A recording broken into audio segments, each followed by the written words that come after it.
समझ नहीं पा रहा क्या किसी हाई कोर्ट के द्वारा ये संभव है, या किसी सुप्रीम कोर्ट के द्वारा, या किसी विधानसभा या लोकसभा के द्वारा ये क्या संभव है विधिक दायरे में कि ये लिख के दे दिया जाए, कोई ऐसा वर्डिक्ट हो जाए, चाहे विधायिका से, चाहे कार्यपालिका, चाहे न्यायपालिका से, कि भाई जो भी विपक्ष में रहेगा है, प्राइमरी मेंबर से लेकर उसके अध्यक्ष तक, उनके खिलाफ कोई जांच नहीं होगी जब तक वो विपक्ष में रहेंगे। तो सत्ता पक्ष में होगी क्या जांच? तब तो होगी नहीं। इसका मतलब फिर नेता जीवन भर मुक्त हो गया। जो कंपाउंडर है अस्पताल में है उसके खिलाफ तो जांच है, जो मास्टर है प्राइमरी स्कूल में उसके यहां छापेमारी है, जिसको 10,000 रुपया दे रहे शिक्षा मित्र को। लेकिन नेता ये चाहते हैं भारत के कि सरकार वाले खिलाफ जांच होगी नहीं, चूंकि वो सरकार है, विपक्ष वाले करे हमारे लिए भी ऐसे लिख के दे दो ऑर्डर, तो इनको बंद कर दे एजेंसीज को, या ये अमिताभ अग्निहोत्री के लिए बना के रखी है, आप लोग तो बड़े लोग हो, ये नहीं चलेगा, ये नहीं चलना चाहिए, चलना भी नहीं चाहिए। कोई कितना भी बड़ी कोई कितनी भी बड़ी शख्सियत क्यों ना हो, अदालत के चौखट पर सबका सिर बराबर है। जयदेव मंदिर देहरी समभाव से जिस पर चढ़ी, नृप हेम मुद्रा और रंग वराटिका, मैथिली शरण जी कह गई। दीपक मिश्रा के खिलाफ मुकदमा हो, पुलिस डंडे मार के बंद कर देगी, एसके मेहंदी के खिलाफ वो बंद कर देगी, एके मिश्रा हो तो भी, आनंद हो तो भी, मैं नाम नहीं लेने देंगे, 4 बड़े नेता हैं, 10 बड़े नेता हैं, उनके खिलाफ कोई जांच नहीं होनी चाहिए। अजब बात है, बोले इनके रुबाब का भी ख्याल नहीं किया। काहे का रुबाब भाई, किसका रुबाब? तमाम राज्यों के मुख्यमंत्री जेल गए, लालू जी जेल गए, तमाम राज्यों के मुख्यमंत्री जेल गए। क्या कोई आप खुदा हो गए हैं कि जेल नहीं जाएंगे, जांच नहीं होगी? अगर आप निर्दोष हैं तो अदालत चाहिए, अदालत राहत देगी कि आनंद दे देंगे राहत? भाजपा चाहे भी तो कैसे राहत दे देगी? इस देश में स्वामी पैदा नहीं हो जाएंगे, कैसे राहत मिल जाएगी? दूसरी चीज, मैं बहुत ऐसी बात कहूंगा जिसका काट फिर नहीं मिले। एमके स्टालिन तमिलनाडु में, पश्चिम बंगाल में ममता जी, झारखंड में शिबू सोरेन के पुत्र हेमंत सोरेन, राजस्थान में हमारे मित्र अशोक जी, छत्तीसगढ़ में भूपेश बघेल, दिल्ली में अरविंद केजरीवाल, उड़ीसा में नवीन बाबू, तीसरी बार लगातार धुआंधार। ये बिना ही लोकतंत्र के चुन के आ गए, ये बिना लोकतंत्र के चुन के आ गए। दोस्त कैसी बातें बोलते हो, हास्यास्पद। मुझे याद है लोकसभा में वाजपेयी जी प्रधानमंत्री थे, इंदिरा सोनिया जी नेता विपक्ष थी। गुजरात गोधरा दंगों के बाद सोनिया जी खड़ी हुई बोलने के लिए, पूरा देश और विश्व सुन रहा था। उन्होंने एक शब्द का इस्तेमाल किया, जेनोसाइड। दीपक जी, वाजपेयी जी खड़े हुए, उन्होंने कहा बाकी जितनी बातें कहीं कांग्रेस की अध्यक्षा ने, नेता विपक्ष ने, वो ठीक है, राजनीतिक दल है कहें, लेकिन हम ये कहेंगे कि मुझे वाजपेयी जी के शब्द मुझे याद हैं। उन्होंने कहा मुझे पता नहीं जेनोसाइड शब्द का शाब्दिक अर्थ सोनिया जी के स्मरण में था कि नहीं, अन्यथा वो ऐसा प्रयोग नहीं करती। ये शब्द उद्धृत होगा हजारों साल तक। जेनोसाइड का मतलब होता है नस्ल खत्म कर देना। क्या नस्ल खत्म हो गई कहीं? बड़े लोगों को जितना बड़ा कद हो उतना ही छोटा मुंह होना चाहिए, नाप तौल के वक्तव्य आना चाहिए। महंगाई पर मैं साथ हूं, महंगाई के खिलाफ ईंट से ईंट बचनी चाहिए, कोई सरकार हो। लेकिन कोई मुझसे गंगा में खड़े होकर कहे तुलसी पत्ता लेके कि लोकतंत्र खत्म हो गया, मैं उसके साथ खड़ा नहीं हो सकता। किसी माई की लाल की हिम्मत है कि लोकतंत्र खत्म कर दे? हम सरकार में ना आए तो लोकतंत्र खत्म? अरे ये तो 60 साल डंडा डोली लेके घूमते रहे जनसंघ वाले, इनको तो सरकार के दर्शन ही नहीं हुए। जीवन के चौथे चरण में पंडित जी जाके प्रधानमंत्री हुए, अटल जी, वो भी कैसे कैसे पापड़ बेले। 13 दिन की सरकार, फिर 13 महीने की सरकार, तब जाके 5 साल मिले। तो ये भी चिल्लाते कि लोकतंत्र नहीं है, इंदिरा जी रहेंगी, नेहरू जी रहेंगे, नहीं।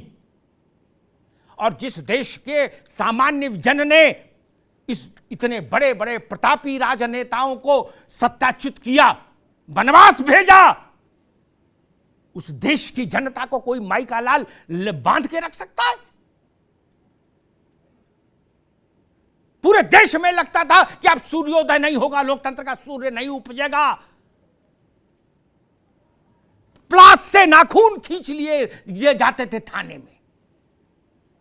वो परिस्थितियां, बाप मर गए, अम्मा मर गई, पेरोल नहीं होता था मीसा DIR में। उसके बाद भी लोकतंत्र का सूर्य उगा, उसकी किरणों ने भारत के जनमानस को आलोकित कर दिया।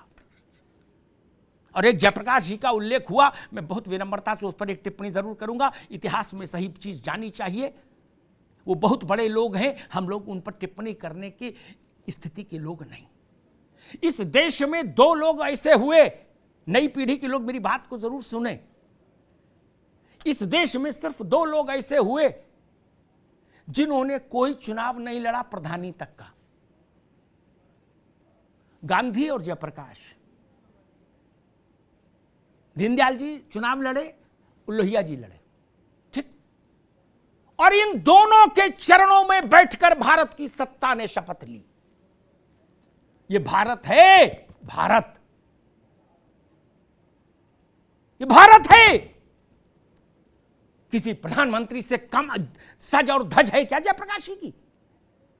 42 का आंदोलन याद कीजिए, देश में उनसे और लोहिया से बड़ा कोई था फिर उस वक्त? क्या जयप्रकाश बाबू के लिए हम लोग ऐसे कहेंगे कि RSS का आदमी था? अरे कहां गए, कोई कैसी बात करते हो मित्र? ये बातें शोभा नहीं देती। ये बड़े लोग हैं। और आखिरी बात कह के बात समाप्त कर दूंगा आनंद जी। अब नहीं, ये राजेश तिवारी के संज्ञान के लिए कांग्रेस में गांधी परिवार से जुड़े लोग उस मेरी बात की पुष्टि कर देंगे, बाकी तो नहीं कर पाएंगे। जब इंदिरा जी चुनाव हार गई, जब मुरारजी भाई बन गए, तो जेपी शपथ ग्रहण में नहीं गए। उनने कृपलानी से कहा कि भाई आप ही करा दो जो कुछ कराना है, ठीक। गांधी शांति प्रतिष्ठान में जयप्रकाश बाबू रुके थे। राजेश तिवारी सुन लीजिए, बड़ा भावुक प्रसंग है। क्या उन्होंने कार्यालय के सचिव को बुलाया, कहा गाड़ी है? बोले है। बोले गाड़ी लगवाओ। गाड़ी लगी, एक सहायक साथ चल दिया। बोले कहां चलना है जेपी? बोले इंदिरा के यहां चलेंगे। इंदिरा गांधी हारी थी तो जयप्रकाश नारायण के चेहरे पर हारी थी और उनके तप से हारी थी, और किसी ने नहीं हराया। ये गलतफहमी दूर कर लीजिए कि मुरारजी या वाजपेयी को हरा लिया चरण सिंह, ना, जयप्रकाश गए। हंगामा मच गया। इंदिरा जी सन्नपात की स्थिति में थी। जीवन में कभी सोचा नहीं था जवाहरलाल की बेटी थी कि ऐसा दिन आएगा। इस परिस्थिति में बताया अंदर जाके एक अदद नौकर कि जेपी आए, खुला दरवाजा। जयप्रकाश बाबू ने ऐसे किया। इंदिरा यहां आकर टिक गई। 5 मिनट तक कोई कुछ नहीं बोला। जयप्रकाश बाबू का कंधा भीग गया और जयप्रकाश के आंसू से इंदिरा जी का आंचल। अब उन लोगों की तुलना करेंगे? उनकी तुलना आज मल्लिकार्जुन खड़गे से करेंगे क्या? अरे 3 में ना 13 में इनकी कोई हैसियत है लोगों की आज के दौर के? वो सूरज है मित्र, सूरज है। उन पर मत दाएं बाएं थूकिए। बहुत बड़े लोग हैं वो जो कर गए कोई कर नहीं सकता। गांधी हो, जयप्रकाश हो, भगत सिंह हो, चंद्रशेखर हो, लोहिया हो, ये बहुत बड़े लोग हैं। हम लोग अपने नेताओं तक रहें, वहीं तक ठीक है। अखिलेश जी, राहुल जी, नरेंद्र मोदी जी, योगी जी, वहीं तक ठीक है मामला। शिवपाल जी पुरखे होते और वो बहुत बड़े लोग थे। मैं सिर्फ ये कहूंगा और अंत में कहूंगा, लड़िए, संघर्ष करिए जनता के लिए आनंद बाबू, लेकिन ये अनुमति किसी को नहीं मिलनी चाहिए जो ये कहे कि भारत में लोकतंत्र खत्म हो गया। भारत के रक्त में, डीएनए रक्त में लाल कणों की तरह प्रवाहित है लोकतंत्र। रक्त में इंजेक्ट नहीं किया गया। दीपक जी पढ़ने लिखने वाले आदमी, में तो उतना ज्ञानी नहीं, अब समय नहीं है। कई हजार वर्ष पहले, आज जब किताबों वाला मामला नहीं, कई हजार वर्ष पहले दुनिया को लोकतंत्र का, पार्लियामेंट का, संसदीय व्यवस्था का पहला पाठ वैशाली ने पढ़ाया था। वैशाली ने, हम वहां से लोकतांत्रिक हैं। आज लोकतांत्रिक नहीं हुए मित्र, हम जन्म से लोकतांत्रिक हैं और मृत्यु तक लोकतांत्रिक ही रहेंगे। ये भारत का मन है, मिजाज है। बीच बीच में मौसम बदले, लेकिन फिर सूर्य निकला, फिर धुंध हटी और छठी धुंध जग चानन होई, नानक के लिए कहा गया। वही भारत का लोकतंत्र है मित्र, ये समझ लीजिए। रोचक दृश्य आया मेरे निगाह में। कई बार टोटके बड़े विचित्र होते हैं। लोकसभा का एक दृश्य वीडियो किसी ने मुझे भेजा। अधीर बाबू कह रहे हैं, मोदी जी हाउस में थे, कि हिम्मत हो तो मिसेस गांधी और राहुल गांधी जी के खिलाफ जांच करके इनकी गिरफ्तारी करके देखो, पता लग जाएगा। फिर मोदी जी रिस्पॉन्ड करते हैं। वो कहते हैं कि भाई ये सरकार गिरफ्तारी नहीं करती, अदालत निर्णय लेती है गिरफ्तारी की भी और जमानत की भी। ये कोई 1974-75 की सरकार नहीं है कि पूरे देश को जेल में डाल देंगे, और जो लोग जमानत पर हैं वो आनंद करें। तीसरे किसी व्यक्ति ने कहा कि भाई साहब, कांग्रेस वालों को, आपके दोस्त हैं सारे लोग, आप बताओ ये लोग ऐसी बात क्यों बोलते हैं। इन्होंने कहा कि मंदिर वहीं बनाएंगे, तारीख नहीं बताएंगे, वो शिलान्यास करे आए। फिर कहा 370 कभी नहीं हटाएंगे, ये झूठ बोलते हैं, गप्पी है, वो हटा दिए। हालांकि ये भी कहा था 370 हटाएंगे तो खून की नदियां बह जाएंगी, वहां पानी की नदी भी नहीं बही। फिर अब ऐसी चुनौती क्यों दी अधीर जी ने, इसकी भी जांच कराओ। ये बात कोई बोलने वाली है कि सोनिया जी और राहुल जी? हमारे यहां जब हम लोग छोटे थे, द्विवेदी जी को भी याद होगा, तो हमारी दादी कहती थी, बेटा शुभ शुभ बोला करो, पता नहीं कौन सी बेर में सरस्वती बैठी हो मुंह पे। अधीर रंजन का क्या कहूं, अब फंस गई जान मुसीबत में कि नहीं। क्यों बोले लोकसभा में ऐसा भाई, कि हिम्मत है तो जांच करा के देख लो। हो गई जांच, और स्वामी जी देखो ताल ठोकी रहे हैं। वो कह रहे 22 साल से कम नहीं होगी, मेरा तजुर्बा ये कहता है। 22 नहीं, कुछ हो, 2 साल की सजा भी हो, तो ये देश की आजादी की लड़ाई में तो जेल यात्रा नहीं है ना जांच है आजादी की लड़ाई की। ये प्रसंग खराब होगा। महिमा मिटे अपार, प्रश्न महिमा का है, प्रश्न जेल का थोड़े ना है। और बड़े लोग जाते हैं जो देश में चर्चित है, उनके साथ जेल में भी कोई ऐसा थोड़े ना कुछ गलत हो जाएगा, उनका सम्मान है हर जगह। लेकिन महिमा मिटे अपार, महिमा मिटे अपार, यह समस्या है। मैं फिर कहूंगा, जितना मैं भाजपा को समझता हूं, कांग्रेस को समझता हूं, बाकी पार्टियों को एक पत्रकार के नाते समझता हूं, उसके आधार पर कह रहा हूं, नान्याह पंथाह ऐनाय, कोई दूसरा रास्ता नहीं। Go to the court. कोई प्रेस कॉन्फ्रेंस, कोई प्रदर्शन, कोई ब्रीफिंग, कोई टीवी डिबेट कुछ नहीं कर पाएगी। Go to the court, go to the highest court, वहां जाइए, सिद्ध करिए। ईडी के पास जो शक्तियां हैं वो गैर संवैधानिक हैं, कहा गया। सुप्रीम कोर्ट ने उस पर डबल मोहर मार दी। आप ऐसी बात क्यों बोलते हो जो बिना मोहर के चल रही थी, उस पर डबल मोहर मरवा दी आपने सुप्रीम कोर्ट से। अब और लठ बज रहा है। नहीं बोलते तो मामला नहीं आता इतना। अब उनने डबल मोहर मार दी, सुप्रीम कोर्ट वालों ने बोले नहीं, चलो हर क्लॉज पे मोहर लगा दी। और ये क्लॉज कौन लाया था, कहूंगा तो कांग्रेस के मेरे मित्र फिर मुझसे नाराज हो जाएंगे। ये कौन लाया था? नरेंद्र मोदी नहीं लाए।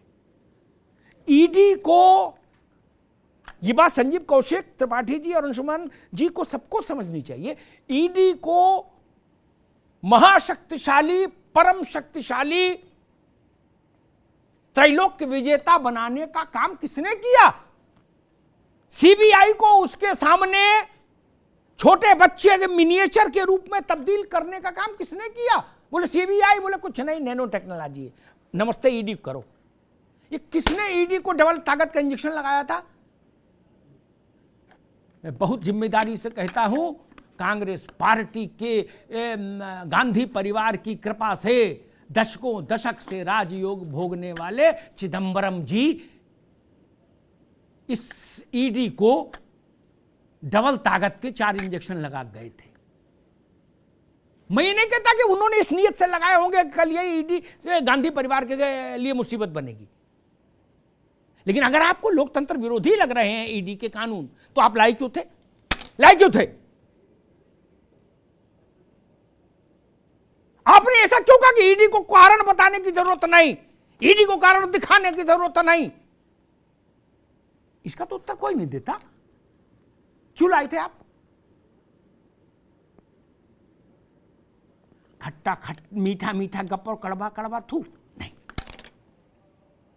एक आध्यात्मिक व्यक्ति थे, उन्होंने मुझसे कहा, रोचक प्रसंग है, उन्होंने कहा कि भैया बड़े मंदिरों के पास से नहीं, जब बड़े मंदिरों में ऐसे व्यक्तियों को नहीं जाना चाहिए जो किसी को कष्ट दे चुके हो। मैंने कहा क्यों पर महाराज? बोले वो पहले वहां पहुंच जाता है और परमात्मा जो वहां डीटी है, जो विग्रह है, उससे कहता है कि जो लाल कमीज पहने पीछे आ रहा है यही है जिसने मेरे साथ ऐसा कर दिया। तो बोले आपकी फाइल निकलवा के वो उस पर तत्काल फैसला करके मोहर मार देते हैं। क्या बात थोड़ी है ना महत्वपूर्ण? आप ऐसे ललकारने वाला तेवर क्यों रखते हो? अधीर रंजन की क्लास क्यों नहीं लेते आप कि ऐसी फालतू बातें मत किया करो? ये कहने की क्या जरूरत है कि ताकत है तो सोनिया जी और राहुल जी को क्या कुछ बिगाड़ के दिखाओ? अरे जो चीज दबी धकी चलने दो यार। नहीं, ताल भी ठोकेंगे, बवाल हो जाएगा तब। और मैं इस बात से सहमत नहीं हो सकता। हजारों लोग ऐसे हैं जिन्होंने नंबर पोर्टेबिलिटी की तरह पार्टी पोर्टेबिलिटी की। संघ के स्वयंसेवक से कांग्रेस के नेता हुए, बड़े सांसद, विधायक हुए, मंत्री हुए राज्यों में, केंद्र में, जनसंघ से लेकर आज तक। सब राष्ट्रद्रोही हैं क्या? अटल बिहारी वाजपेयी क्या है? कोई मुकाबला है? भारत के सबसे ज्यादा दुलारे राजनेताओं में से एक अटल बिहारी वाजपेयी। दुलार देखिएगा तो पंडित नेहरू और वाजपेयी, दो पे ही बरसा। आप देशद्रोही कहेंगे उनको? मैं इस बात के खिलाफ हूं। ये छोटा मंच है टीवी का, लेकिन जितने भी हम 5-6 लोग हैं यहां, सबके प्रति हम एक सम्मान की रेखा तो रखेंगे ना। हम साथ के लोग हैं, साथ संवाद कर रहे हैं। वैसे ही वो लोग जो भारत के लिए किसी न किसी भूमिका में सक्रिय रहे हैं सार्वजनिक जीवन में, उन पर कोई किसी के लिए ऐसा आरोप लगाए, मैं उसके खिलाफ खड़ा होता हूं। मेरे दोस्त संजीव कौशिक ने एक बात कही, उनको स्मरण नहीं होगा। मैं तो बहुत सारे जोखिम उठा के भी बहुत कुछ बोल जाता हूं कौशिक जी, उतना जोखिम तो नेता नहीं उठाता मारे डर के, पता है ना। नेता की भी हवा टाइट रहती है, लेकिन मैं बोलता हूं। ये मैंने ही बोला था ऐसे ही किसी मंच पर, फिर दोहरा देता हूं ताकि वंस फॉर ऑल रहे।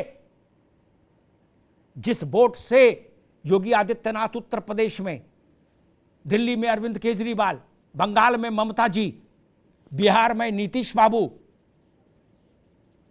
मुख्यमंत्री नवीन बाबू उड़ीसा में मुख्यमंत्री बनते हैं, हर वोट मेरे लिए पवित्र है, हर वोट मेरे लिए पूजनीय है।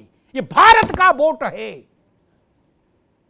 वो दोहरे चरित्र के लोग होंगे जो कहें कि मुझे प्रधानमंत्री के रूप में इंदिरा जी पसंद है, मोदी नहीं पसंद। नहीं, इंदिरा जी भी इसी देश के वोट से देश की नेता हुई और नरेंद्र मोदी भी उसी वोट से हुए।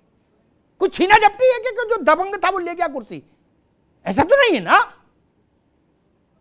मैं राष्ट्र के मत का सम्मान करता हूं। मैं इतना अहंकारी नहीं हूं कि मैं अपनी निजी पसंद के चलते देश की पसंद के ऊपर अपनी निजी पसंद को रखूं। अंशुमान द्विवेदी के लिए खासतौर पर कह रहा हूं, उनको सुनना चाहिए ये बात। मेरी कोई निजी पसंद नहीं, देश की पसंद के सामने मेरा सिर आपाद मस्तक झुकता है। देश ने कहा जवाहरलाल नेहरू हमारे नेता, मैंने कहा हां सबके नेता, इंदिरा जी सबकी नेता, वाजपेयी सबके नेता, मनमोहन सिंह सबके नेता। इसमें क्या समस्या है? लेकिन मोदी के लिए मत बोलो ये, नहीं तो हम बोलेंगे गोदी। अरे आप जो मन में आए बोलिए, आपके बोलने की स्थिति ही कहां बची अब ज्यादा। तब मुझसे अगर यह कहलाना चाहोगे कि यूपी में योगी आदित्यनाथ गलत चुन लिए गए और दिल्ली में केजरीवाल जी ठीक चुन लिए गए, यह मैं नहीं बोल सकता ना। मुझे पार्टी की टिकट नहीं चाहिए किसी की, अपने अपने घर बैठो, ठीक, अपने अपने घर रहो, 2 रोटी ज्यादा खाओ। और मैं किसी के कौशलकांत मिश्रा कहने से यह भी नहीं कहूंगा कि पश्चिम बंगाल ममता बनर्जी गलत चुन ली गई। कैसे भाई, कैसे? असम में जो इससे हेमंत चुने गए, उसी वैसे ही पवित्र वोट से पश्चिम बंगाल में ममता जी चुनी गई। इतनी हिम्मत है किसी में बोलने की? किसी राजनीतिक दल में हो तो लाओ मेरे सामने उसको निकाल कर। छोटे छोटे लालचों में फंसे हो, इसीलिए विश्वसनीयता का संकट है। और एक बात कह के बात समाप्त करूंगा। एक पुराना दृष्टांत है त्रिपाठी जी, जगजीवन बाबू के खिलाफ लोकसभा में बहस चली, 2 घंटे बहस हुई। जब बाबूजी को घेर लिया विपक्षी दलों ने, उस वक्त भाई विपक्षी दल भी बड़े बड़े नेता भी बड़े बड़े, हिरेन मुखर्जी, भूपेश गुप्ता, इस टाइप के बड़े लोग थे, स्टॉलवर्स, मधुलिमय। उन्होंने कोई टैक्स का मामला था जगजीवन बाबू का, कौशिक जी, टैक्स चोरी का, यह टैक्स जमा नहीं हुआ था। 2 घंटे जगजीवन बाबू औंगते रहे। 2 घंटे बाद जब हुआ कि भाई अब जवाब दीजिए, तो खड़े हुए, बोले हाँ अगर नहीं जमा हुआ तो गलती है हमारी, गलती मानते हैं, कल सुबह जमा करा देंगे, इस सदन से माफी मांगते हैं। ये लोकतंत्र की मर्यादा है, ये लोकतंत्र की मर्यादा है। और ये क्यों? ये अच्छा नहीं लगता कि सिपाही दरोगा रजिस्टर और डंडा और टार्च लेके ऐसे ऐसे लोगों के घर जाएं जिनको देश ने कभी बड़ी भूमिकाओं में रखा है। मुझे अच्छा नहीं लगता, मैं नहीं चाहता ऐसा हो। ये देश ऐसे नहीं चलना चाहिए। ऐसे काम क्यों करेंगे? दरोगा आपकी जांच झाड़ा तलाशी ले, अदालत आदेश जारी करे कि दरोगा जी जाओ और इनके झाड़ा तलाशी लो, नहीं ना। और अगर कहीं कुछ गलती है तो आइए और बड़े हृदय से स्वीकार कर लीजिए। क्या जा रहा है? बड़े हृदय से स्वीकार कर लीजिए।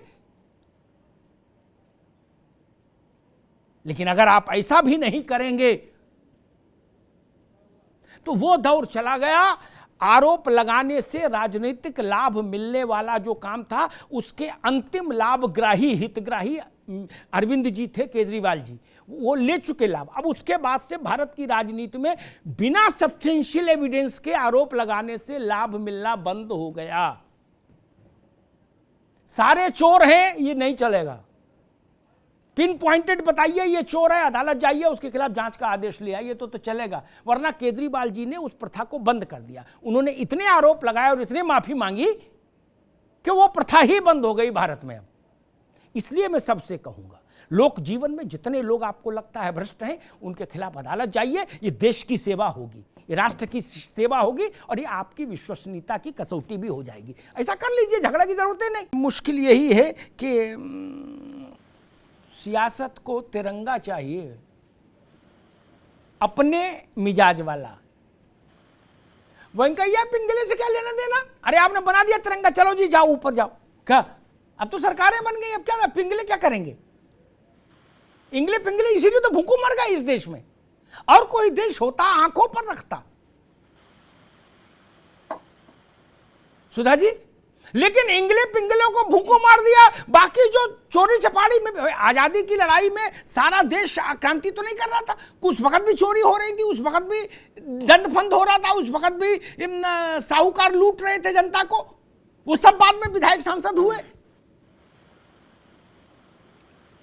लेकिन जिस व्यक्ति ने तिरंगे की अवधारणा को देश को सौंपा, डिजाइन को सौंपा, वो आदमी इलाज के लिए मर गया, शवदाह के लिए चंदा करके उसकी अंत्येष्टि हो पाई इस देश में।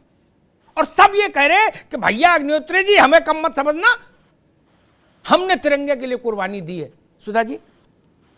जी, जिस स्वाभिमान की हम बात कर रहे हैं, उसी स्वाभिमान में अगर हम इसकी बात करें कि कोई व्यक्ति मर गया, आज वर्तमान में हम इतने स्वाभिमान से कह रहे हैं कि सफदरगंज में बेड नहीं मिल रहा है कि स्त्री को शामिल करने के लिए वो भर्ती हो जाए। मैं आपकी बात का उत्तर देती हूँ। बात इसकी नहीं है कि हम बात कह क्या रहे हैं, बात इसकी है कि प्रस्तुत कैसे किया जा रहा है। अगर हम खादी से जोड़ते, मैं खादी से जोड़ती हूँ, खादी से जुड़ने वाले 1 करोड़ लोग हैं। अगर इतना ही हमें स्वाभिमान की बात थी तो सारा का सारा आप खादी में बनवाते ना। क्यों अचानक ऐसे ग्रुप को पॉलिस्टर जोड़ दिया गया कुछ महीनों पहले? उसके बाद सारे तिरंगे पॉलिस्टर में बनेंगे, टेंडरिंग निकाली जाती है, उसमें टेंडर दिया जाता है और वो निकलते कौन है? आप जानते हैं कि पॉलिस्टर उत्पादित करने वाला सबसे बड़ा समूह कौन है? उसको टेंडरिंग मिल जाती है। आप जब कोई कार्य किसी के बहाने करोगे तो क्या उसमें प्रश्न नहीं होंगे? आज की बात यह है ना कि राजा बोला रात है, रानी बोली रात है, मंत्री बोला रात है, संतरी बोला रात है, और यह सुबह सुबह की बात है। तो इस देश में जो हो रहा है, काश वो तिरंगे की बात होती, वो स्वाभिमान की बात होती, मैं भी खड़ी होती वहां पे। मैं खड़ी हूँ तिरंगे के साथ, मेरा डीपी बदला हुआ है, लेकिन वही कि आजादी के अमृत महोत्सव को मना रहे हैं ना, तो आजादी के प्रथम प्रधानमंत्री के साथ तिरंगे को लगाया। इसमें कहां से देशभक्ति नहीं है, कहां से राष्ट्रद्रोह है? दूसरी बात कृष्णमोहन पांडे देंगे, कृष्णमोहन पांडे जी जी हाँ बोलिए। मेरी बात जी, बस एक लाइन में कि जब अगर स्वाभिमान था, खादी आपकी स्वाभिमान का परिचय देती है ना, तो खादी में देते 1 करोड़ लोगों को रोजगार मिलता, वो लोग जुड़ते और उस तिरंगे के द्वारा उनको कुछ मिल रहा होता। इस पे कोई बात नहीं करेगा। ठीक सुधा जी, 2 बातें मैं कहूंगा, फिर बाकी लड़ाई झगड़े वाला आइटम अभी पांडे जी और सुधा जी आपस में करेंगे, उसमें मेरी रुचि नहीं। 2 बातें जरूर मैं कहना चाहूंगा। एक,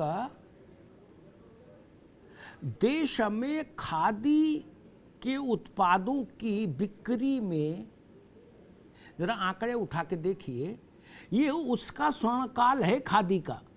जितना खादी का उत्पाद इस समय बिक रहा है देश में, न जवाहरलाल जी के समय बिका, न शास्त्री जी के, न इंदिरा जी के, न वाजपेयी जी के, न मनमोहन सिंह के, न नरसिंह राव के समय में। ठीक। एक दूसरी बात मैं एक और कहूंगा, कांग्रेस से व्यक्तिगत स्नेह होने के कारण, क्योंकि कांग्रेस को आप बिल्कुल वॉश आउट नहीं कर सकते, उसको थोड़ा सा ऊपरी चक्करों में फंस गई है, वो अलग बात है पार्टी।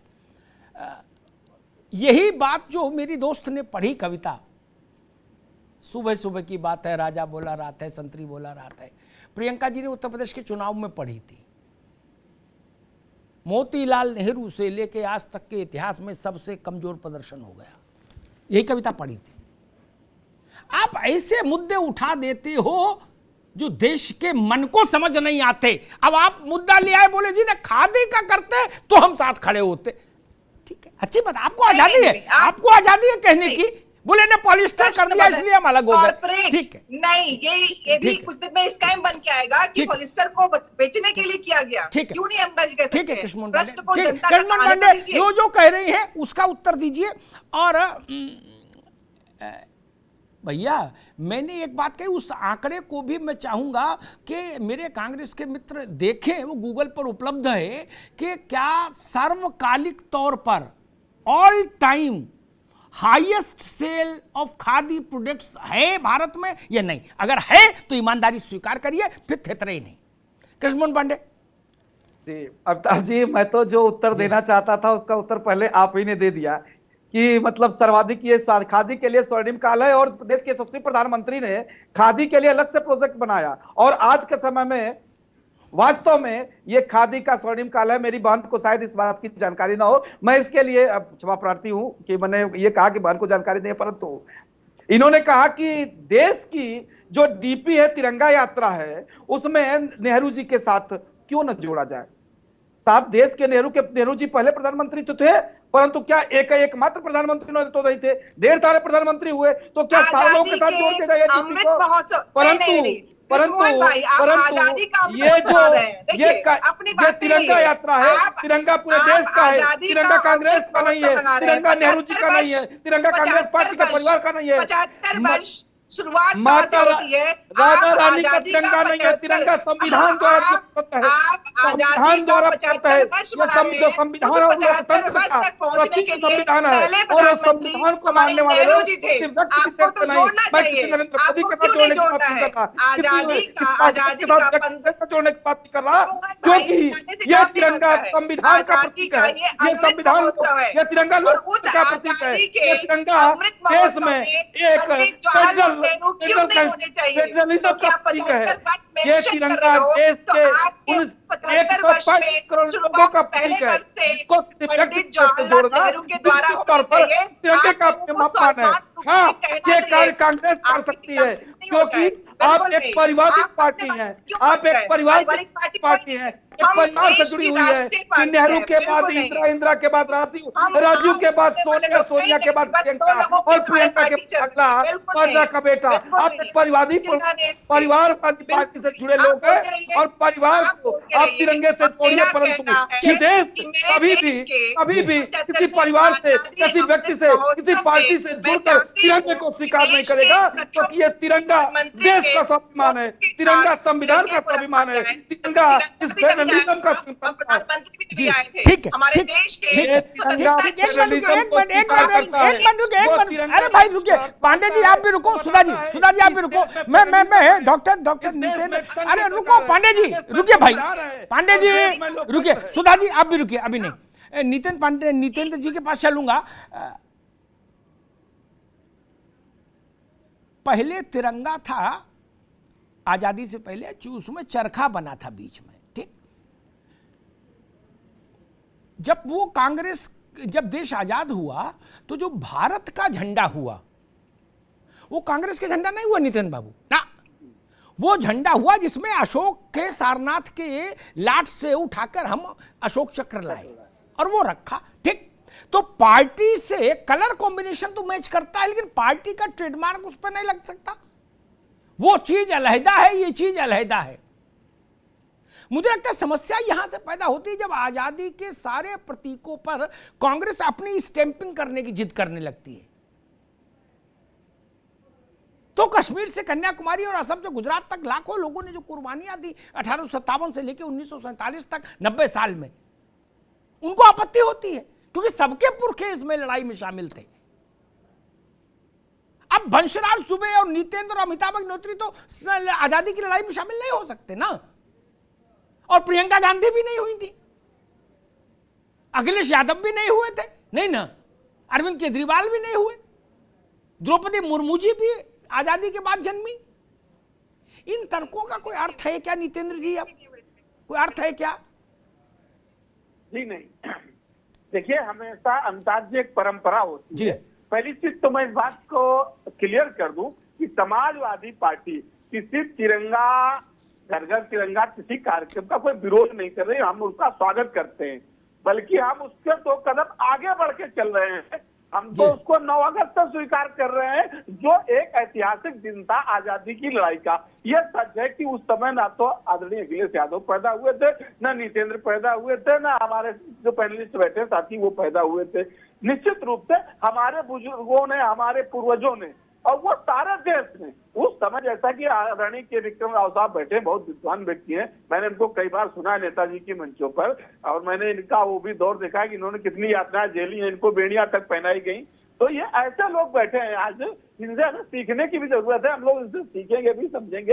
ये लेकिन एक परंपरा होती है, हम किस परंपरा के पोषक हैं। तो याद बात यहाँ ये आ गई कि आज देखिए देश के प्रधानमंत्री ने काल दी है, उसका स्वागत है, किसी ने भी उसका विरोध नहीं किया कि नहीं हम तिरंगा नहीं लगाएंगे। भाई क्यों नहीं लगाएंगे? ये देश की आन बान शान का प्रतीक है, देश के स्वाभिमान का प्रतीक है। ये सब भी सच है कि ये किसी पार्टी का झंडा नहीं है, पार्टी का झंडा जब रहा होगा तो रहा होगा। आपने वो बात भी कही कि गांधी जी ने कहा था कि ये आजादी के आंदोलन के बाद इस कांग्रेस को समाप्त कर देना चाहिए, क्योंकि कांग्रेस माने एक सम्मेलन होता है, कांग्रेस कोई व्यक्ति का नाम नहीं था, पार्टी का नाम नहीं था। वो अलग बात है कि बाद में आजादी के बाद वो एक कांग्रेस पार्टी बन गई, हम उस तर्क पे नहीं जाना चाहते।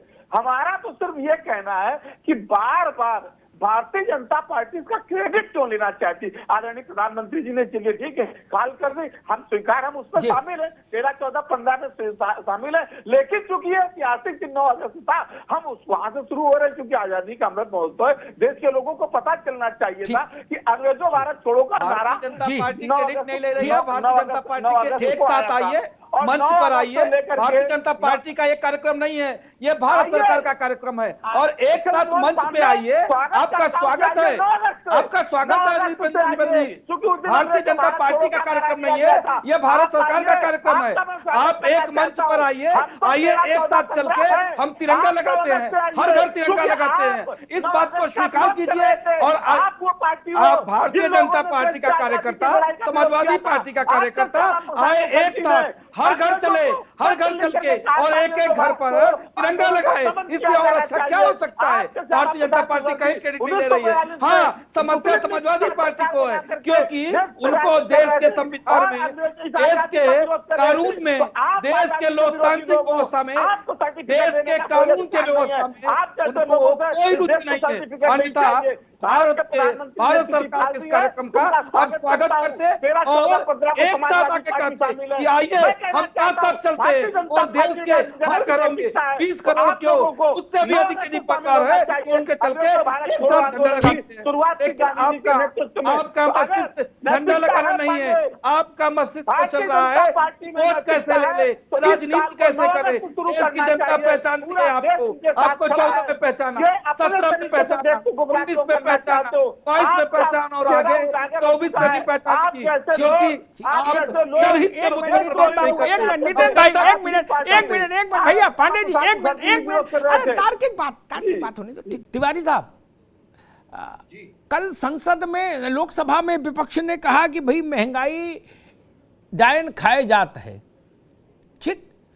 सरकार ने कहा महंगाई है ही नहीं, कौन कह रहा महंगाई है? महंगाई है नहीं और मंदी आएगी नहीं, ठीक। अब इस सब के बीच में ननकू कह रहा है कि आलू छोड़ के कोई सब्जी 40 रुपया से कम नहीं। वो कह रहा ना हम निर्मला सीतारमण को जाने, ना हम मल्लिकार्जुन खड़गे को जाने। हम तो मंडी गए थे, सब्जी लेने गए थे, तो उनने बताया कि भाई भिंडी 80 रुपया है और तुरई 60 रुपया, और 40 से नीचे कोई नहीं।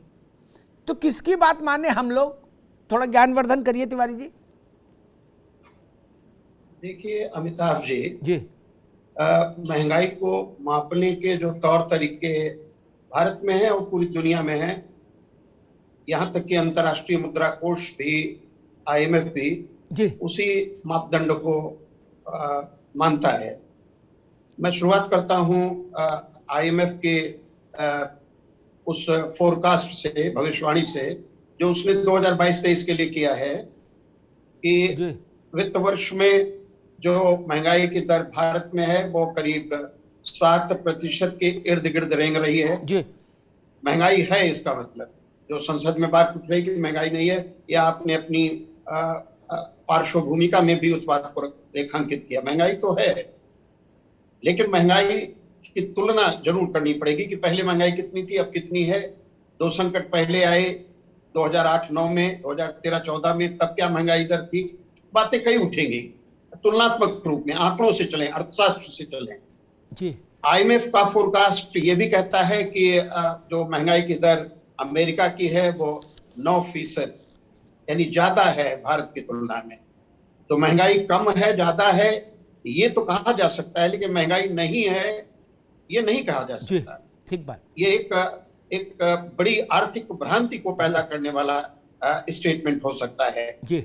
अगर IMF के ही उस पूर्व बोध को लिया जाए, पूर्वानुमान को लिया जाए, तो उसमें कहा गया है कि जो विकसित देश हैं उनमें महंगाई की दर 6.6% रहेगी, जबकि भारत सरीखे जो विकासशील देश हैं वहां पर 9.5% रहेगी। ये बड़ी उल्लेखनीय बात है अमिताभ जी कि 9.5% का औसत अनुमान है समूचे विकासशील देशों की बिरादरी के लिए, जबकि भारत में ये महंगाई दर 7% के इर्द गिर्द चक्कर काट रही है, चक्कर गिननी काट रही है। विद्वान लोग साथ होते हैं तो बहुत एक बड़ा वो विजन मिलता है, लेकिन मेरे जैसा आदमी जो कम समझता है वो तो एक ही बात जानता है।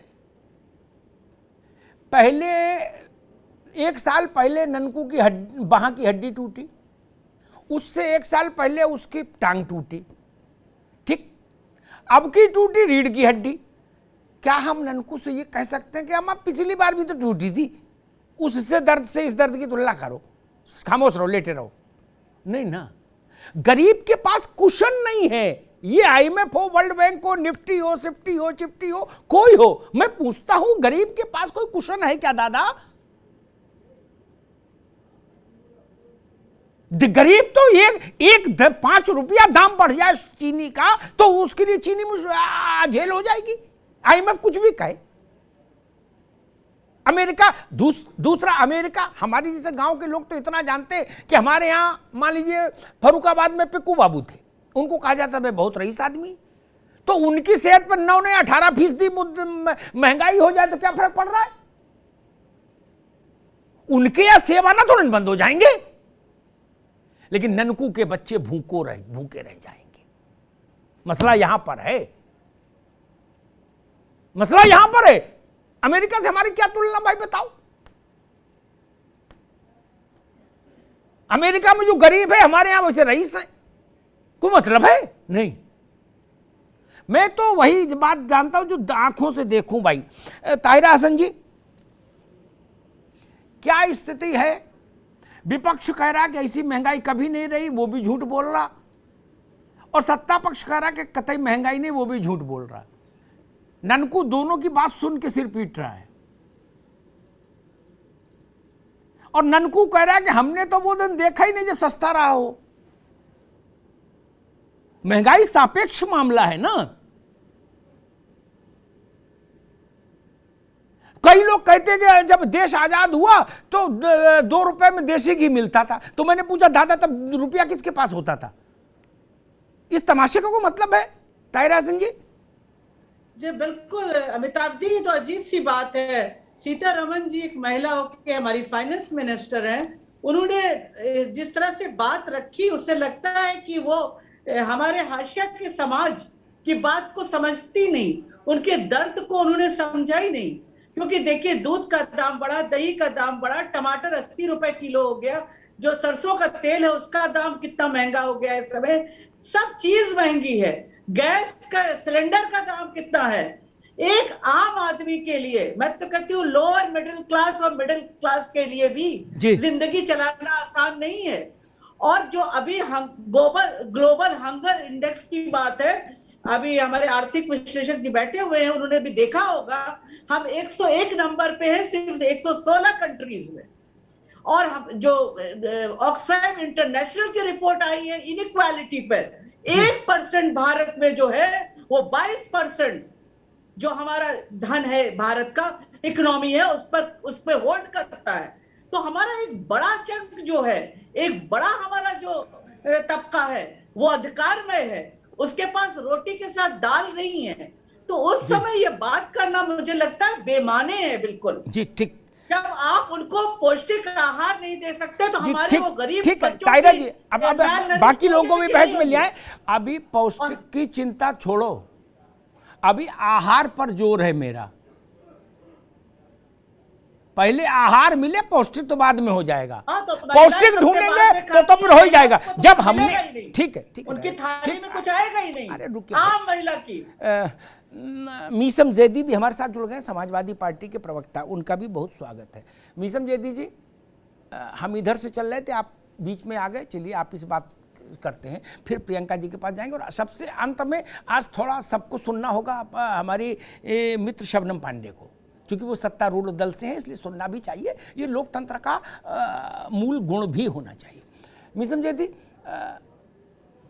सरकारें बदलती रहती हैं, आसन बदलते रहते हैं, उन आसनों पर चेहरे बदलते रहते हैं, ठीक, लेकिन मैं 35 वर्ष से देख रहा, जो सत्ता में हुआ उसने कभी माना नहीं महंगाई है, चाहे उसके हाथ में गंगा जल दे दो, तुलसी का पत्ता, वो तब भी नहीं माना। और जो विपक्ष में है उसने कभी माना नहीं कि कोई चीज सस्ती है देश में, उसने कहा सब महंगी है, सस्ती है तो भी उसने कहा महंगी है। जहां महंगाई जैसे आर्थिक विषय को वो लोग डिफाइन करते हो जिनको अर्थशास्त्र का ABCD नहीं आता, भारत का पॉलिटिकल क्लास, उसमें सब लोगों को तो अर्थशास्त्र नहीं आता। अर्थशास्त्र को पॉलिटिकल साइंस बना दिया हो जब, तब क्या स्थिति बनेगी? लोकसभा और राज्यसभा में 2 दिन बहस हो गई महंगाई पर, हासिल क्या निकला? मीसम जेदी, बहुत बहुत धन्यवाद अमिताभ जी। इसके लिए माफी चाहूंगा, मैं चर्चा में थोड़ा देर से जुड़ा। कोई नहीं। मुद्दा महंगाई का है और महंगाई की बात चल रही है, तो महंगाई तो कहीं नहीं है, महंगाई तो दिख भी नहीं रही कहीं। और इसके लिए तो मुझे लगता है कि सरकार को इसका अभिवादन करना चाहिए, हमारे जितने भी यहाँ पर लोग महानुभाव बैठे हैं उन लोगों को, क्योंकि अक्सर मैंने देखा है कि बहुत मामूली है। मैं भी गया था बाजार में तो देखा 60-60 रुपए किलो में ऐसी लौकी चल रही है, बहुत महंगी नहीं है मुझे लग रहा। और अभी पता लगा मुझे CNG के भी रेट पेट्रोल के ही आसपास आ गए, तो बहुत नहीं आ गए, पेट्रोल से ऊपर जाए। देखिए ऐसा है कि ये सब बेईमानी है महंगाई पे चर्चा करना। बात ये करना चाहिए कि आज की डेट में धर्म सुरक्षित है कि नहीं। अमिताभ जी, चर्चा इस पर अब आता, अब तो ये बातें बड़ी अजीब सी लगती है अमिताभ जी। आपने तो इस तरह की चर्चा करी नहीं महंगाई पे, मुझे लगा था महंगाई है देश में कोई मतलब ही नहीं हो गया। और इतने महानुभाव लोग बैठे हैं, इतने जानकार विशेषज्ञ लोग बैठे हैं। शबनम पांडे जी हमारी बहुत सीनियर है, अक्सर हमारे साथ ये डिबेट में रहती हैं, भाजपा की प्रवक्ता हैं।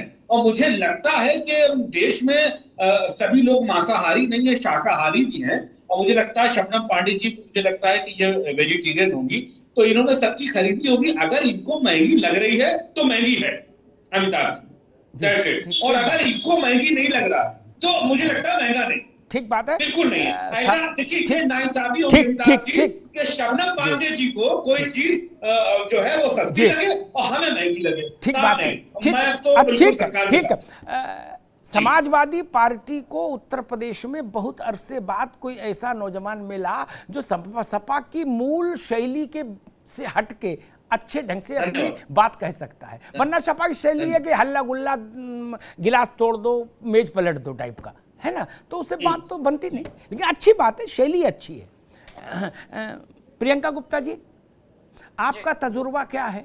कांग्रेस जो कह रही वो तो हम लोकसभा राज्यसभा में सुन ही रहे, आपका तजुर्बा क्या है एक महिला के तौर पर?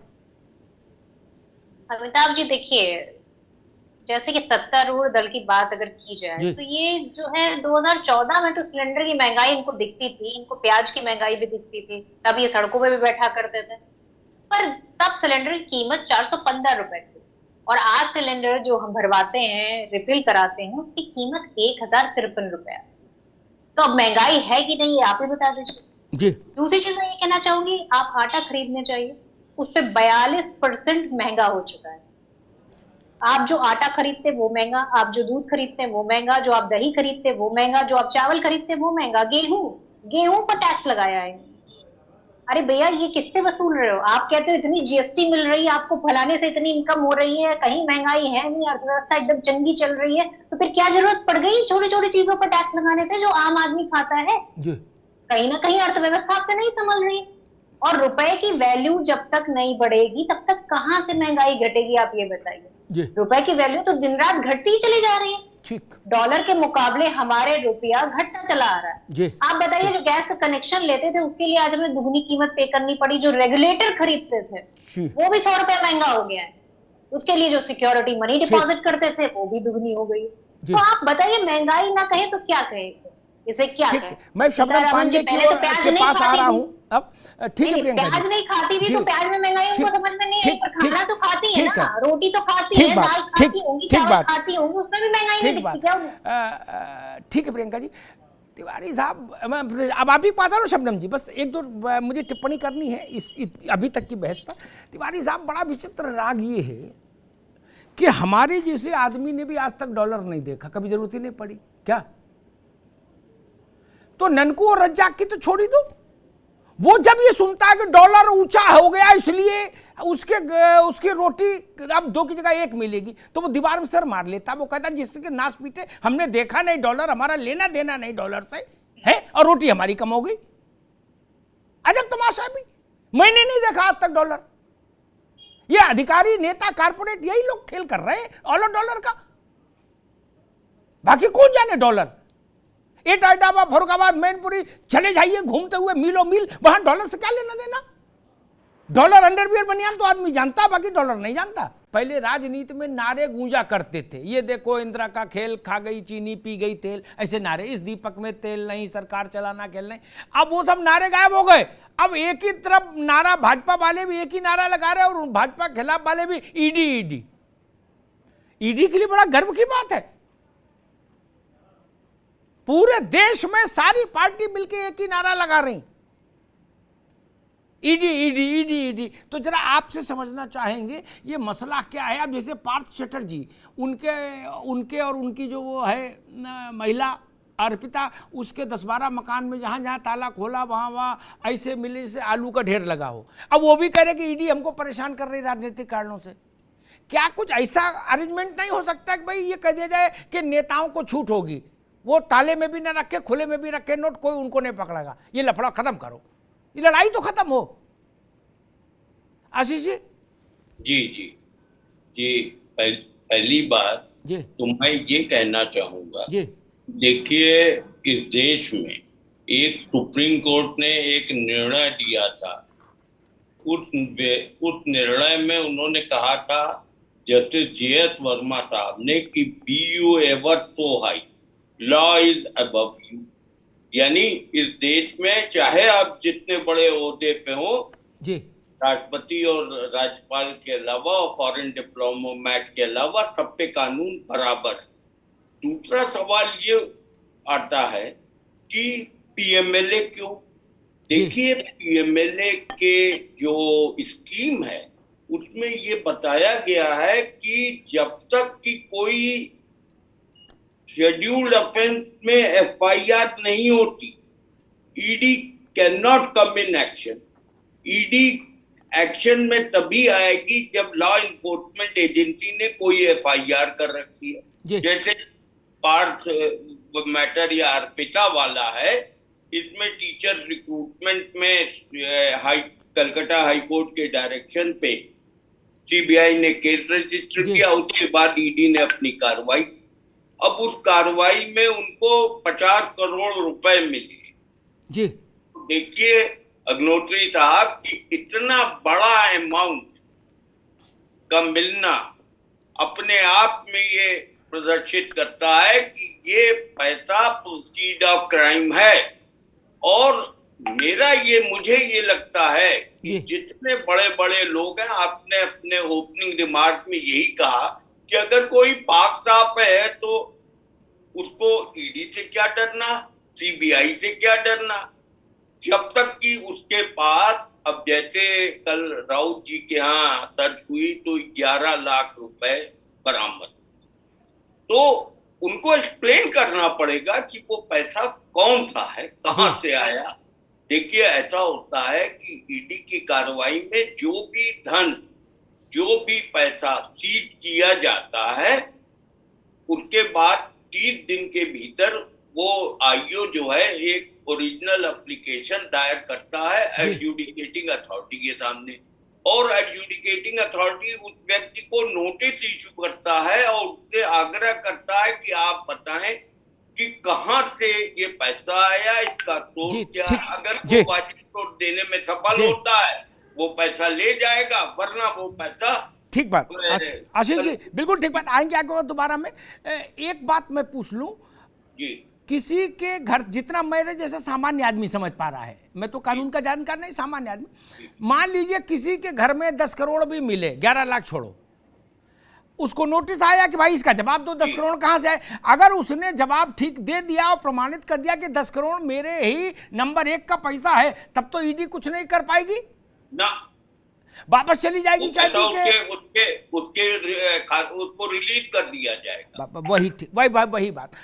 अमिताभ तिवारी जी, भाई आपसे भी जरा समझ लूं, पूरे देश में लग रहा है एक ही नारा, एक ही मैनिफेस्टो, एक ही घोषणा पत्र, एक ही सब कुछ ED हो गया।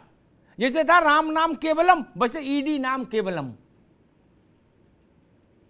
क्या माहौल हो गया, ED के भी बाबू चपरासी तक टेढ़े टेढ़े घूम रहे होंगे, करेंगे गुरु देखा जलवा है। 56-57 से लेके आज तक कभी इतनी पूछ नहीं हुई, कोई जानता ही नहीं था ED कौन है भारत जैसे गरीब देश में।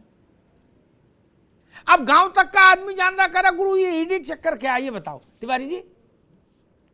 जी, पहले क्या होता था कि सरकारों और पॉलिटिकल पार्टीज में एक साठगांठ थी जी कि भाई ठीक है, हम आ रहे हैं, करप्शन कर रहे हैं, आपकी जब बारी आएगी तो आप करप्शन करो। तो ईडी उतना एक्टिव दिख नहीं रहा था। इस सरकार ने जीरो टॉलरेंस एक करप्शन के ऊपर लिया है और प्रधानमंत्री का काफी खुला स्टेटमेंट है, ना खाऊंगा ना खाने दूंगा, जो कि काफी पॉपुलर है लोगों जी। उसके बाद से हम देख रहे हैं कि ईडी हरकत में आ गई है, पहली बात। दूसरी बात, जैसा आप कह रहे हैं, there is no smoke without fire. अब ईडी जो है हमारे घर, आपके घर तो नहीं घूम रही। अब जहां माल है, जहां पे इलीगल तरीके से पैसे कमाए गए हैं, वहीं पे ईडी जाकर के एक्शन ले रही है। तीसरी बात, भारत में 5000 एमएलए और एमपी हैं, 5000। जी हाँ, उसमें से 5 आ जाए हैं जेल में। तो ये कहना कि विपक्ष के पीछे ईडी पड़ी हुई है और ईडी का इस्तेमाल करके सरकार जो है वो विपक्ष का सफाया करने के ऊपर है, ये भी कुछ खास सही नहीं होता दिख रहा, क्योंकि 1% लोग अंदर हैं जिन लोगों ने कुछ गलत किया है या उनके घर से कुछ कैश इत्यादि बरामद हुआ है। और अरेस्ट जो होता है, जैसा पूर्व ईडी अधिकारी जी कह रहे हैं, आशीष जी कह रहे हैं, ये जब पूरा का पूरा सबूत होता है, कुछ कैश का ट्रांजैक्शन है या कुछ बैंक का ट्रांजैक्शन मिलता है ईडी को, तभी जाकर के ईडी कोई ना कोई अरेस्ट वारंट इशू करता है। और यहाँ पे हमारे यहाँ कोर्ट्स भी हैं। सुप्रीम कोर्ट ने भी कहा है कि भाई ईडी पीएमएलए के अंतर्गत सक्षम है अरेस्ट करने के लिए, और अगर किसी ऐसे व्यक्ति के खिलाफ एक्शन लिया गया है जिसके खिलाफ सबूत नहीं है, वो कोर्ट से छूट जाता है। ठीक बात तिवारी जी, ठीक बात, ठीक। सुधा मिश्रा जी, बहुत बुनियादी सवालों पे अपन चर्चा करेंगे ताकि आम आदमी समझ सके, है ना। पीएमएलए पढ़ने लगेंगे तो कौन जाने पीएमएलए, एमएलए तो जानता आदमी, पीएमएलए नहीं जानता कोई। मैं तो एक देहाती आदमी जो भारत का समझना चाहता, वो सवाल पूछ रहा हूं आपसे, उत्तर आप दीजिएगा। किसी के घर में 100 करोड़ मिले, घर में या खाते में कहीं, मान लो, क्या ईडी जवाब मांगेगी? जवाब अगर आपने दे दिया तो 100 करोड़ रखना गुनाह नहीं है, 100 करोड़ खाते में होना भी गुनाह नहीं भारत में। आप ये बता पाएंगे ये पैसा नंबर 1 में है, एक जो मैं समझता हूं। दूसरी बात, आप लोग, आपसे मेरे मतलब नेता इतना हल्ला मचाते हैं, वो चटर्जी भी रो रहे, वो करे कि हम तो भले आदमी थे, कथा भागवत के अलावा कोई दूसरा काम ही नहीं किए जिंदगी में। ले 50 करोड़ कहां से आ गया, बाद में बताएंगे, अभी समझ नहीं आ रहा, अभी तो हार्ट में पल्पिटेशन हो रहा। मसला ये मैं जो समझना चाह रहा हूं कि यही मोदी सरकार, बड़ा कड़ा सवाल पूछ रहा हूं क्या, और लोग भाजपा के लेके ये सवाल पूछ भी नहीं पाएंगे, इतनी भी हिम्मत नहीं कर पाएंगे, और खासतौर पर तब तो नहीं कर पाएंगे भाजपा वाला आदमी बैठा, लेकिन मैं कर रहा हूं। यही मोदी सरकार, इन्होंने कई जगह हाथ डाले, राज्यों की सरकारों ने डाले भाजपा की, कहीं रामलाल को बंद कर दिया, कहीं श्यामलाल को उठा के बंद कर दिया। ठीक, बंद करने की पावर है स्टेट के पास। सुप्रीम कोर्ट से 24 घंटे में रिहा हो गए और 4 झाड़ और लगाई सुप्रीम कोर्ट ने। अगर आप लोगों के जो लोग बंद हो रहे हैं, अगर ये इतने पवित्र आत्माएं थीं तो इन्हें सुप्रीम कोर्ट जाना चाहिए था। ये सुप्रीम कोर्ट ईडी सीबीआई सबके कानों में देता, कहते भाई इतने परम पवित्र आदमी को आपने कैसे गिरफ्तार किया। सुधा जी। जी अमिताभ जी, बहुत बहुत धन्यवाद इस विषय पे चर्चा करने के लिए। और क्योंकि हमारे पास आदरणीय आशीष सर बैठे हुए हैं, अमिताभ जी सबने जो बातें बताई उसमें सर ने अपने ऑफिस के अकॉर्डिंगली और अमिताभ जी ने अपने पत्रकारिता के हिसाब से। लेकिन आपके संविधान में आर्टिकल 32 क्या करता है उसकी किसी ने बात नहीं की। आपका आर्टिकल 32 क्या कहता है कि हर व्यक्ति को जो अधिकार मिला है, मौलिक अधिकार, उसमें हर व्यक्ति अपने हिसाब से कोई ना कोई अधिकार पाता है और वो संरक्षण प्राप्त करता है सुप्रीम कोर्ट से। लेकिन यही अधिकार कुछ लोगों को नहीं मिल रहा है और कुछ लोगों को मिल जाता है। उसमें किसको नहीं मिल रहा है ये सर आपको बहुत अच्छे से पता होगा। किसको मिल जाता है आप जानते हैं, अर्णव गोस्वामी जी को मिल जाता है। मैं बात हम लोग क्यों विरोध कर रहे हैं? विरोध यहाँ पे ईडी नामक संस्था की नहीं है। ईडी नामक संस्था को संचालित करने वाले 95% जो हो रहा है विपक्ष के साथ उसकी बात हो रही है। जितनी जांचें की गई, जितने पे बात किया गया, उसमें ऐसा कैसे अचानक चमत्कार हो जाता है कि 95%, और वो किसके तहत होता है? कहीं पे जब जहां भी कोई चीज होता है, महाराष्ट्र में अचानक ईडी के प्रेशर पड़ने शुरू होते हैं। ठीक है भाई, ईडी ने जो जांच शुरू किया होगा बहुत बेहतरीन किया होगा, लेकिन अमिताभ जी प्रश्न इस बात का है कि अगर ईडी का डर इस तरह से दिखा के सरकारें बदलने के लिए किया जा रहा हो और वो कहा जा रहा हो नेताओं के द्वारा और सुप्रीम जो पावर है उनके द्वारा कि अब यहाँ से यहाँ तक जाएंगे, नेता प्रेस कॉन्फ्रेंस कहते हैं और कहते हैं कि नहीं, हमारे तो नाक का सवाल था, शिवराज जी उन्होंने कहा था कि नाक का सवाल था प्रधानमंत्री के, तो कैसे ना सरकार बदलते। तो यहाँ पे प्रश्न उठना स्वाभाविक होता है ना।